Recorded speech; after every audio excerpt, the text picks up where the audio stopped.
So today I'm going to be talking about how my computer science conversion course got me my dream job in technology consulting. Yeah! Oh, ow.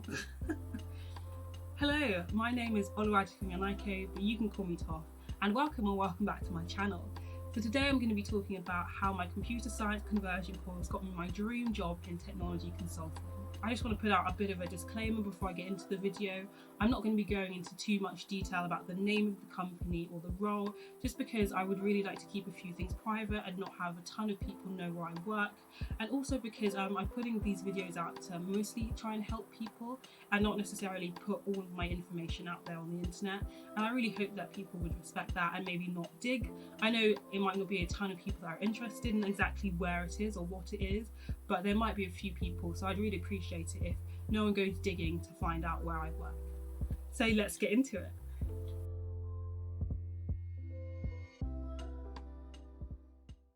But what I want to talk about is how I felt when I was applying for the role and sort of my timelines for the role. So when I first started the course, I started in September, at the very end of September, due to the disease, the infection that cannot be named. So when we'd started, and when people traditionally start applying in the UK, sort of November, December, January time, if you want to apply for some of the bigger companies, so the big four, for example, for banking, all of those companies will start applying in sort of September to December. That includes civil service as well, for example, the bigger graduation schemes. So for me, when it came to sort of September, November, I was speaking to a lot of people in my year, and I think a lot of us felt like we were in the same boat, where we were a bit nervous. We didn't really know if we had enough knowledge to really apply to these jobs and to pass any tests that we might need to do, or just to really demonstrate that we were really good at coding. So for me, this meant I didn't start applying until December and the start of the Christmas break, which had its pros and its cons. Its pros would be that I definitely felt more prepared, but the cons would be that I'd missed some of the bigger graduate schemes, like the civil service, for example, and like some of the banks had closed. And it meant that I didn't get as much experience or practice that perhaps I could have if I'd started applying earlier. In semester one, we had a buffer week. And in this buffer week, we had a number of students and a number of lecturers come to us to talk about the job application process. So this included students that had done the 3-year undergraduate computer science course, students that had done a 4-year computer science sandwich course, so that means they did the 3-year course with a year in industry, or people that had been like me and that had worked and then come back to do a computer science conversion course, and people that had done a completely different undergraduate degree and then had gone straight into a computer science conversion course. We had people from all areas. This was really good because in this, they told me to start applying. They told me to start applying as soon as that buffer week had finished. I still hadn't felt ready at that point, so I waited till December. But what they basically explained was that even if I don't feel ready now, a lot of these big companies, especially with the infection that can't be named, a lot of them would actually not really contact me until February, March, April, which is true. And by that time, I would be a lot more confident. Looking back, I completely agree with that advice. And actually, I wish I had started applying sooner. And I'll explain why in a little bit. But now I'm at the end of semester 2. I feel very confident in my coding abilities. I know I'm not the same. I know I'm not at the same level of experience as someone that maybe has done a 4-year undergraduate sandwich course. But I know that I'm capable of coding well. And I know that I'm capable of learning to code. So if you're doing a conversion course like me, I just want to say that if I can do it, you can do it. Don't feel nervous. You've got this. I would also say for people more in my position, so let's say you did a different undergraduate degree, you worked for a bit and then you came back, I would really make use of that in your applications. I really feel like I got the job that I have now because I can demonstrate that my previous jobs, I really had to learn to communicate. And I'm just going to put my hands up now and say, actually, over the past 4 or 5 years I've been working, I've been really fortunate to learn how to communicate better. So I would also say, if you're in my position where you've worked for a bit and then you come back to a computer science role, I would really talk about your transferable skills in your application. I truly believe that part of the reason I got the job that I did is because I'm a little bit more mature. I know there's different levels of maturity, so there's people that are younger than me that will be more mature than me, but I do think I can demonstrate over the years having worked that there's things that I've had to learn, and would make me a better colleague. So if you have worked, even if you've worked for longer than me, I don't think you should think that that's a negative. I really think you should go into that thinking that it's a positive and will really help your application in a lot of cases.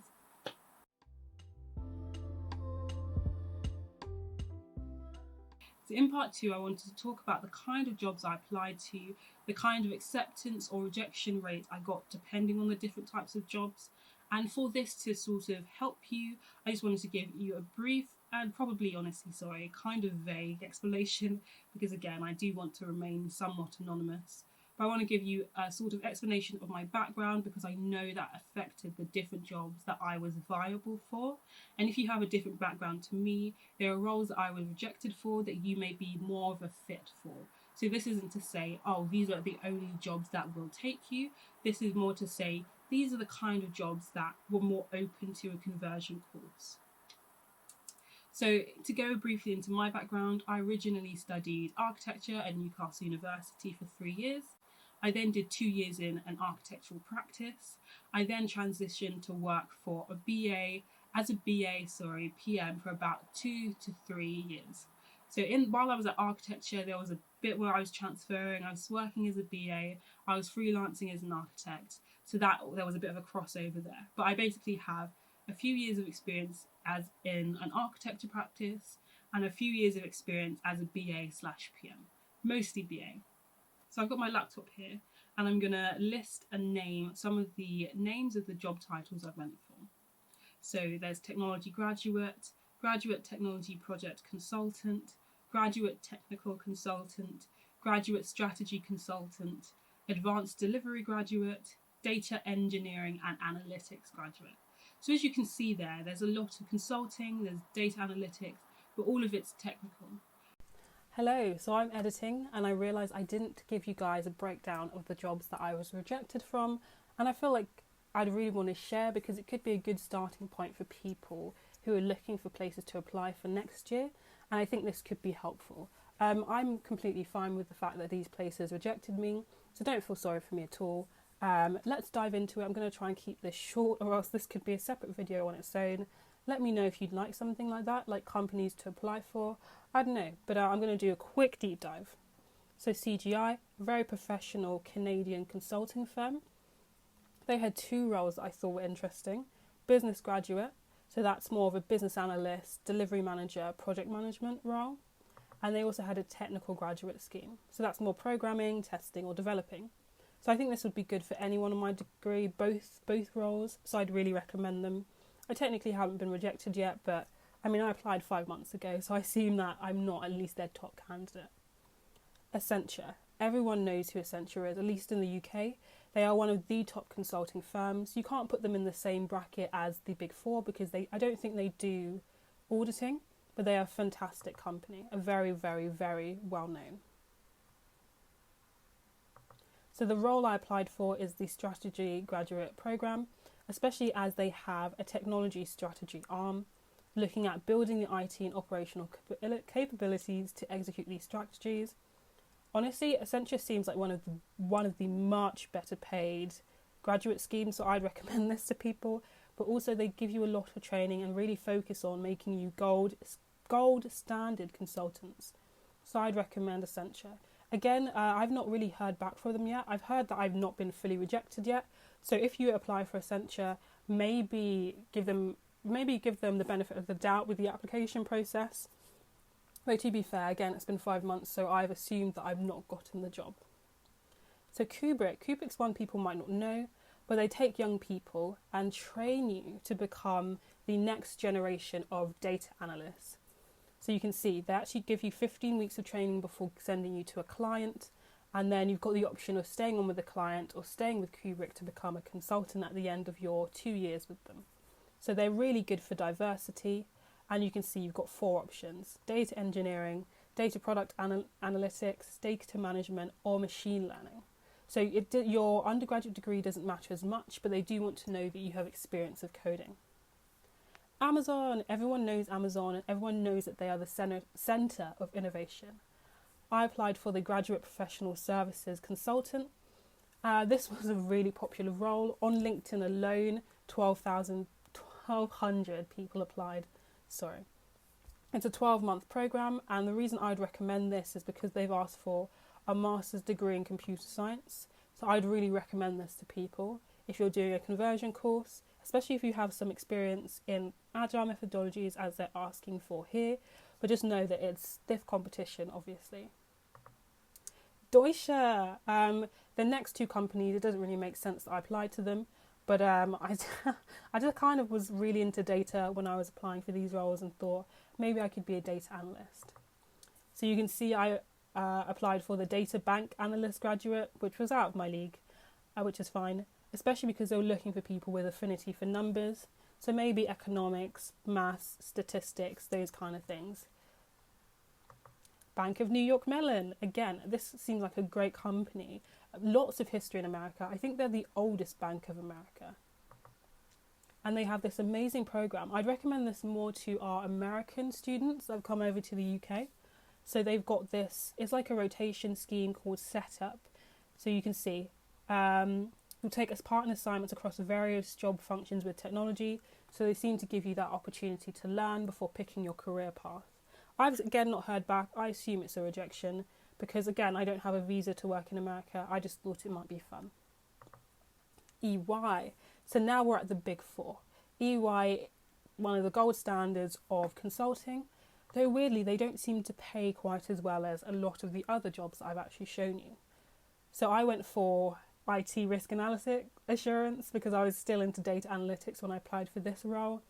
I did get rejected, but I also didn't really want this role as much because by the time I started to apply for EY, a lot of the roles in places I would have wanted to work had gone.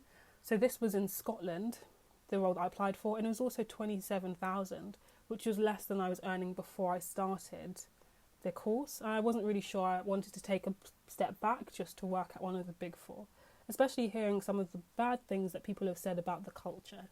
I don't know, it's really up to you. If you're just starting work, then this is a good amount, very, very good amount. I'm not complaining. So Optiva is a little bit different again, somewhere that people might not know as much.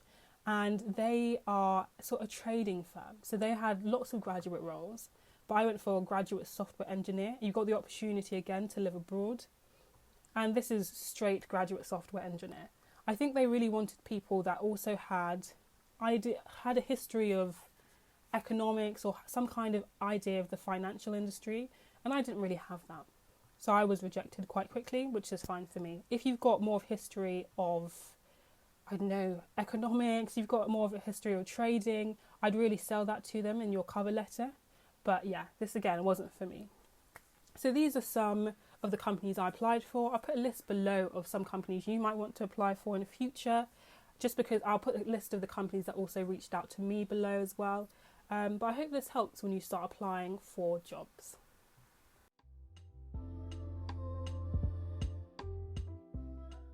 So in part 3, I just want to talk about the kind of interview offers I received, so the companies that called me to come back for an interview, and the offers that I received from LinkedIn. So in terms of the job titles I read out in part 2, I mainly received interview offers from graduate technology consultant roles or graduate software developer roles. So I think as a PSA to all the people that want to be developers and are thinking, okay, will this computer science scheme get me a job as a developer? Definitely. Yes, it will. So 2 companies, reputable companies on LinkedIn, reached out to me, very well paid software engineering roles, and they said, okay, we like your LinkedIn. We would like to know more about you. They gave me a call, their recruiters gave me a call, and then directed me to send my CV to them. So that was really exciting. And I really want to say to people, do it. Like this, if you want to be a developer, this is so exciting and this is for you. I would say to the people that are perhaps a bit more like me and are thinking, I'm not so sure if I definitely want to be a developer, and I'm thinking of maybe being more on the functional side, maybe being more of a being more of a PM, I would say this might not be for you. You might want to do something more, what's the word? Something less academic, or at least not this course, for example. So I know one of my friends on the course, he has some previous background as a web front-end developer, very well versed at that, and he's now doing this course and he thinks he wants to go into being a BA or a PM.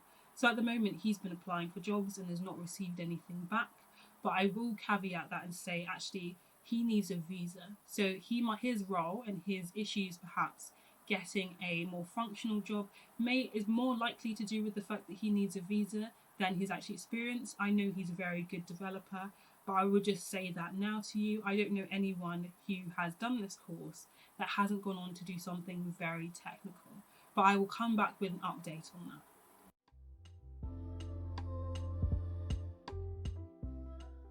So part 4, I just want to talk about my application process, like a high level overview about the job that I'll be going into.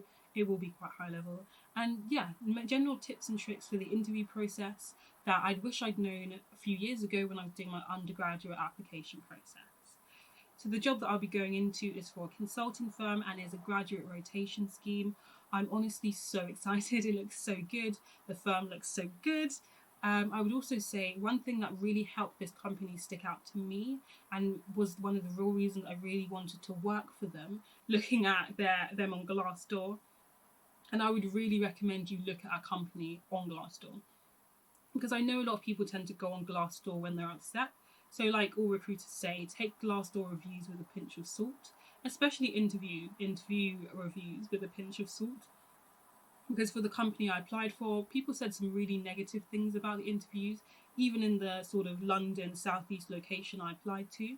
But when I did my interview process, it was smooth, it was very professional, it was very clean. So yes, definitely take the Glassdoor reviews with a pinch of salt. But when it comes to companies that are overwhelmingly negative in terms of what people are writing, or where you consistently see a theme like lack of work-life balance or really negative management, take that as a hint and maybe don't apply to that company. So one of the main reasons I wanted to work for this company so much is because I really wanted consulting. I know I love going from company to company and I enjoy meeting new people. I mean, I'm on YouTube. You can tell I like talking to people. So I really liked the idea of consulting. But you hear so many stories, especially about the Big Four, of no work-life balance, of really horrible colleagues, and I didn't want that environment. I mean, I did apply to EY, but by the time I applied, it was a little bit too late, and the role that I wanted had gone anyway, so I did it more for experience, and I'll talk a bit more about that later. But when I got the job at this consulting firm, and I saw on Glassdoor everyone was praising their colleagues, I knew that this was somewhere I wanted to work, because that's not typical at all.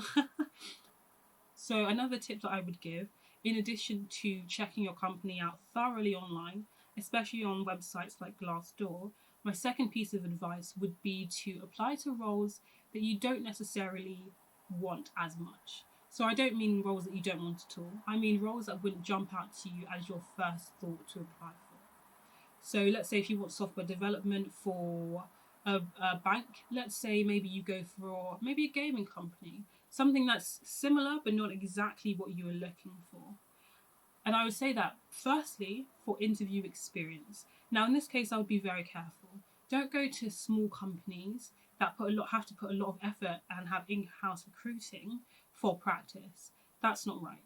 If you're really looking for practice, maybe go to a much bigger firm that uses video experience so you're not burdening them. I'm not telling you to give these companies more workload for more reasons. So that's why I'm like, it should be something that if you were to get it, you would want to do it, or you would be interested in trying it out, because you don't want to waste people's time. But it's also really good for you because serendipity, happy accidents. There have been so many things that I thought, oh, I'll just give this a try, and I've ended up loving, and it ended up being a passion for me. So number one, you might do it and you might love it. Number two, even if you don't get all the way to the end, it's good practice. Especially if it's something in the realm of what you want, you're likely to still be nervous. So if you get to do a few of these interviews before the one that you really, really, really, really want, then it can give you practice and help you pick up tips to get better. So at Newcastle University, we have, as I keep saying, an excellent career service. Like, creme de la creme, chef's kiss, 10 out of 10. Newcastle University is on fire. and I will sell them till the day I die. But they have this system where you can go onto an online sort of video system, and you can practice video techniques, and there's someone from the career service will go through your video and give you feedback. You can also do mock assessment days. There's so many different levels of work that you can do to practice for your interview using the career service. So I know when there's no infection around, you can actually go into the career service and have a mock interview. And I would 100% recommend doing this because this helped me so much. But I would also, it's slightly different in my perspective. Because I applied for a number of different roles, some not all of them I wanted, some I wanted more than others. Because I was able to do interviews for ones I wanted slightly less perhaps first, by the time I'd gotten around to the one that I really, really wanted, I was ready. I was on it, I had done the experience.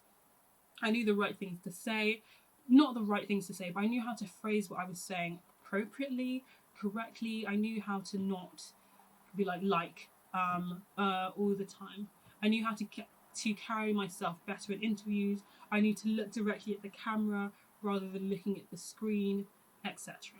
The next thing I would say to do would be to look up typical interview questions, because most interviews will have some kind of behavioural interview questions, and a lot of that is really helpful to use the STAR technique, which is situation, task, action, result. You're thoroughly explaining the situation. So like the company, let's say you went to a company and you explain what the company was like, the task you had to do. So let's say you had to complete a report in 2 days and normally it would take you 4 days. Action, you would say you did a bit of overtime, you asked other people to help you. Result, you delivered it on time, you delivered it ahead of time, you delivered it and your senior members of staff were really impressed. You need to practice using the STAR technique. Even in my first interviews, I didn't even know that the STAR technique existed. So I'd really recommend just doing some general research, watching videos on YouTube. And there's one guy, he's American, but a lot of his advice is really, really helpful. And I watched some of his videos before my interviews, and I'll link him down below because I think he's a great resource. There's another lady as well. I'll link them both down below because they're great resources. And the last thing I want to talk about is tests. So for me, I didn't have to do a software engineering test, but that's because the rotation scheme that I'm going for isn't 100% software engineering.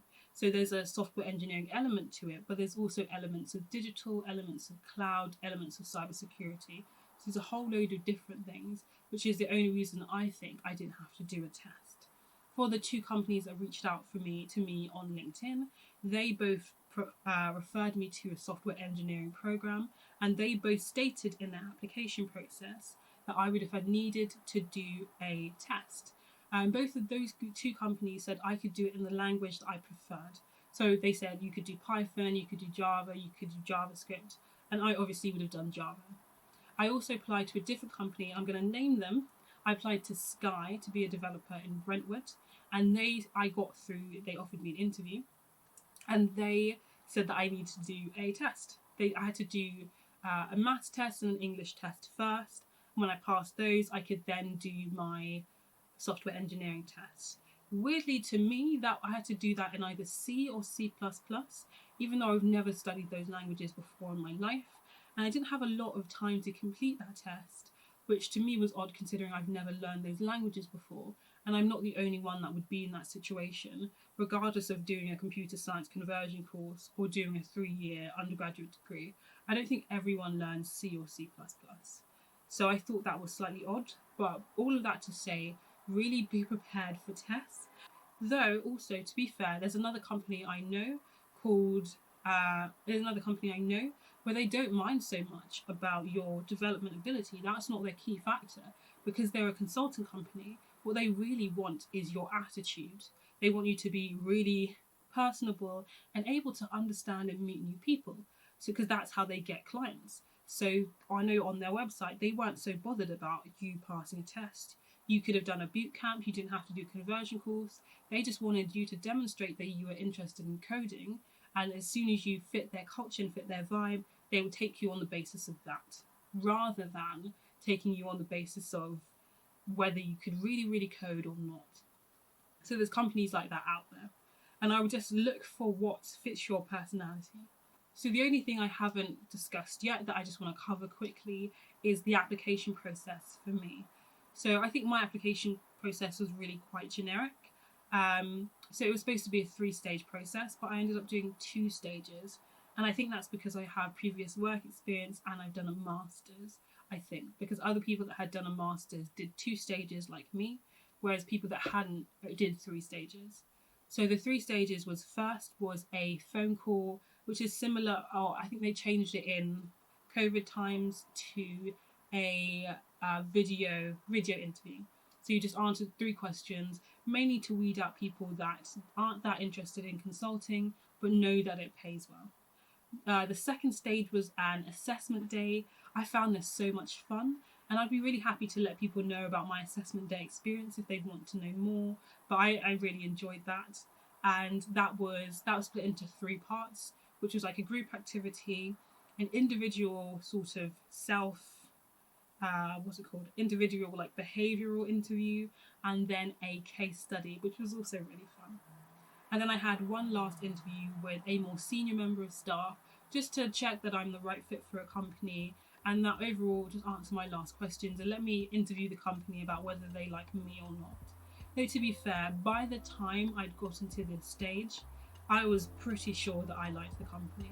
Before I did the interviews, I was pretty sure that I liked the company. So I think it's really good to be in that position where you know you're really excited about this opportunity, not just because it's any job, but because it's the job that you want. So if anyone wants to know about the actual application process or my CV, let me know below. I don't know if people are 100% wanting to know that, but I'm happy to go through that if people are interested. And I hope you're having a lovely day, and take care.